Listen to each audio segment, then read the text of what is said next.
Formule 1 a repris. Formule 1 a repris. Formule 1 a repris. Formule 1 a repris. Yo les amis, c'est Finger Pilote. J'espère que vous allez bien. C'est un réel plaisir de vous retrouver aujourd'hui pour évoquer la reprise du championnat 2022, les nouvelles réglementations. Quoi de plus beau? Ces quelques mois sans course furent longs, tristes, pénibles, tout ce que vous voulez. Mais l'attente en valait la peine. Les amis, je suis tellement enthousiaste, vous le remarquez, mais j'ai également remarqué votre ferveur sur les réseaux sociaux. Ce championnat va être beau. À l'heure où la Formule 1 se dirige en Australie, à Melbourne, pour un nouveau spectacle, et oui, le spectacle semble être la nouvelle direction de ce sport. Et on en reparlera les amis, ne vous inquiétez pas. Il est temps de faire un point sur les deux premiers Grands Prix de cette saison. Saison 2022, Finger Pilote, c'est parti.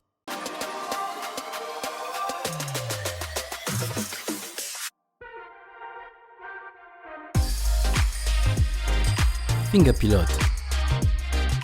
Avant de continuer, si tu es nouveau sur la chaîne et que tu as apprécié l'introduction, les petits pas de danse et que tu veux en voir d'autres, je t'invite à t'abonner et surtout activer la cloche des notifications.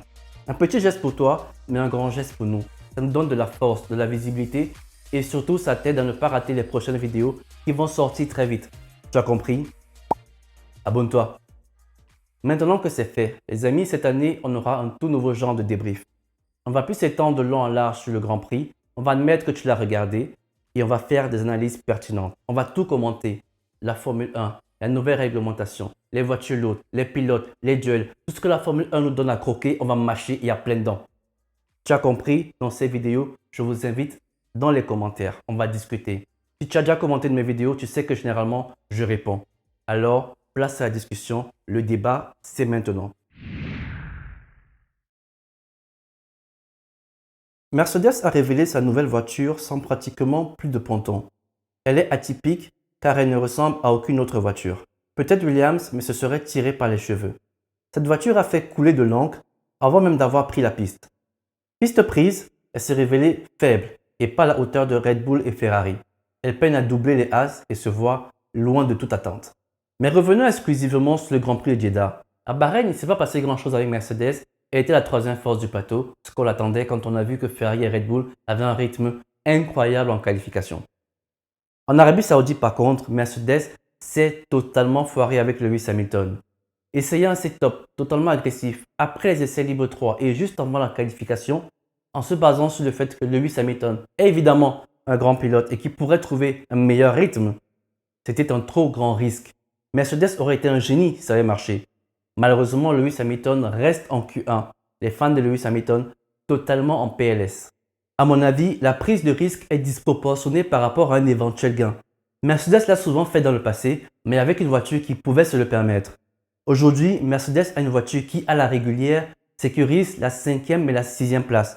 Lorgner la 4e place juste avec une modification de setup, c'est bien trop risqué. On le voit très bien. Cette voiture a besoin d'une modification structurelle pour aller lorgner la 4e et la 3e place. Convoiter cette 4e place est un pari bien trop risqué, c'est bien trop joueur et même pour Mercedes à l'heure actuelle. Surtout quand on sait qu'à cette 4e place siège un Pérez chevaleresque avec une Red Bull qui a une vélocité incroyable. Mercedes aurait-il de trop gros yeux? Bilan comptable, 11 points au lieu de 18 points. Les amis, dites-moi en commentaire, est-ce que Mercedes a eu un sursaut d'orgueil? Qu'en pensez-vous? Quand on sait qu'en Australie, ils viendront avec un nouveau plancher, pensez-vous que c'est suffisant pour aller convoiter la 4e place? Pensez-vous qu'ils pourront aller défier Red Bull et pourquoi pas Ferrari? Dites-le moi en commentaire, c'est l'heure du débat les amis. Je vous attends.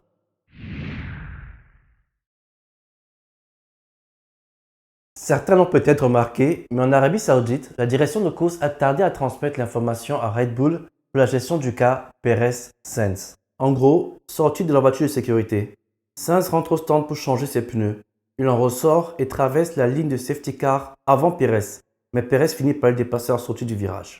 La ligne de safety car en sortie des stands fait office d'arbitre. Celui qui la traverse en premier a la position sous régime de safety car.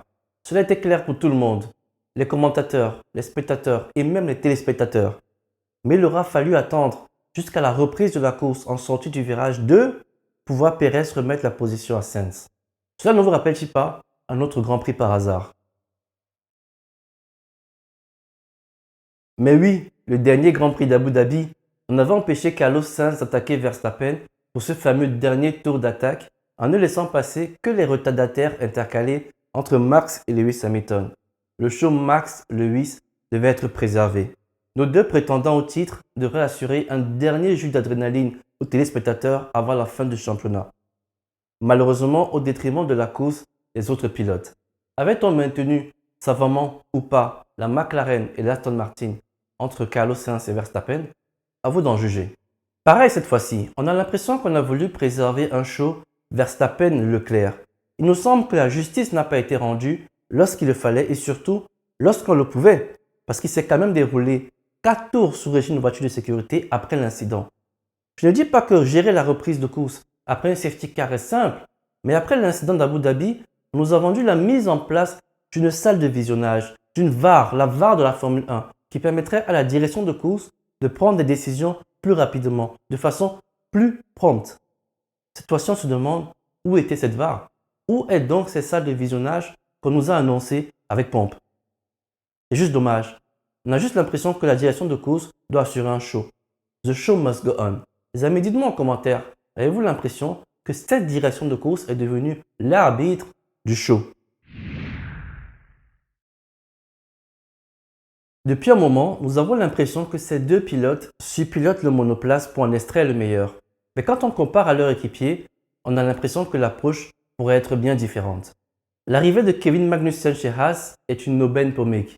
Mick aura enfin une référence claire et il pourra jauger son niveau en Formule 1. À Bahreïn, Mick a perdu contre son équipier en qualification et en course.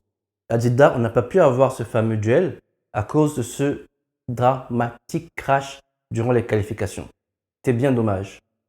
Je n'aimerais pas accuser le pilotage de Mick sur ce point, car ce vibreur est redoutable. On a vu plusieurs pilotes aller à la faute. Mais s'il faut faire un bilan comptable clair et sans état d'âme, Mick pourrait commencer à coûter cher, si on se rappelle tous les accidents de l'année dernière.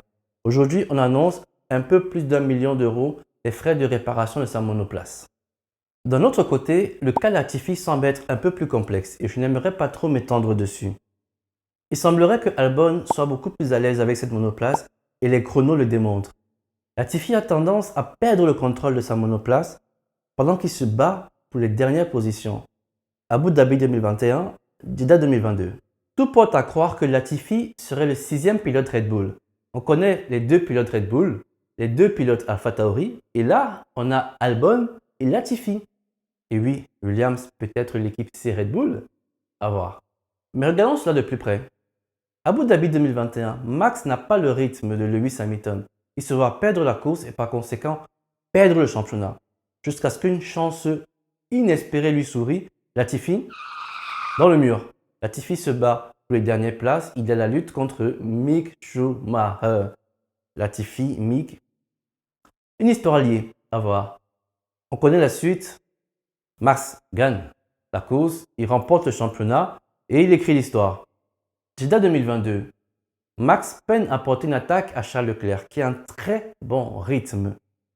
Jusqu'à ce que Latifi, dans le mur, il se bat encore pour les dernières positions. Et là, il crée une virtual safety car. Max gère mieux ses pneus, on connaît la suite. Il gagne la course. Latifi, l'étoile de Max Verstappen. Latifi, la ligne aléa dans le budget de Williams. Potentiellement payé par Red Bull. Je rigole. Mick Schumacher, qu'en pensez-vous les amis? Dites-le moi en commentaire. Voilà les amis, 3 petits sujets de discussion. Mercedes et son absence de ponton. Génie ou mauvais élève? La direction de course. Lente ou tout simplement modératrice de spectacle? Mick et Latifi. La ligne aléa du budget de leurs écuries. Nous sommes à la fin les amis. Si vous avez apprécié ce nouveau format, n'hésitez pas à nous laisser un like, ça fait toujours plaisir. Et moi je vous dis à très bientôt, direction Melbourne.